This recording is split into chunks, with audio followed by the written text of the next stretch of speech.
di sini kalau Bapak Ibu kuat berdiri dan waktu kita panjang, tapi waktu kita singkat sampai maghrib. Di tempat ini adalah tempat yang juga disebutkan dalam buku-buku sejarah sebagai markas pertama baginda Nabi Shallallahu Alaihi Wasallam bersama para sahabat, yaitu di rumah siapa? Darul Arqam bin Abil Arqam. Ibn Abdul Bar menyebutkan bahwa rumahnya Al Arqam bin Abil Arqam itu ada di sekitaran Sofa. Sekitaran Sofa berarti merupakan sekitaran Jabal Abu Qubais.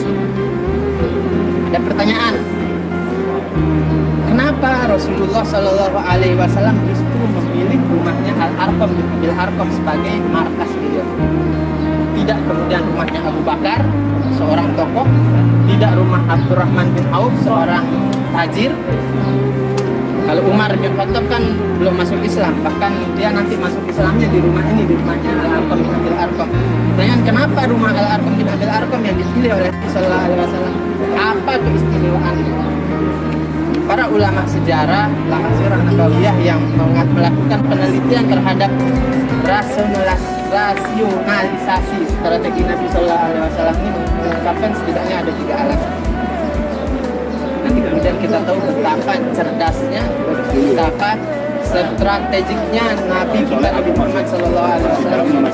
Yang pertama, Al Arqam bin Abil Arqam ini adalah sosok Muslim yang masuk Islam dan belum diketahui keislamannya oleh kafir Quraisy. Jadi dia aman begitu, enggak masuk dalam radarnya kafir Quraisy.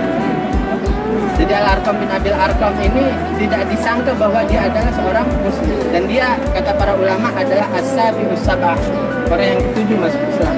Ada pendapat yang mengatakan al-ashir, ada yang mengatakan sudah ke-10 dan seterusnya. Itu yang pertama. Yang kedua, Al Arqam bin Abil Arqam ini adalah anak yang masih berusia 13-14 tahun. Ini masih anak remaja, bukan sosok yang dipandang oleh kafir Quraisy. Sehingga anak SMP ini relatif aman dari pantauannya kafir Quraisy. Itu yang kedua. Yang ketiga, Al Arqam bin Abil Arqam ini berasal dari klan Bani Makhzum. Hal keluarga besarnya musuh.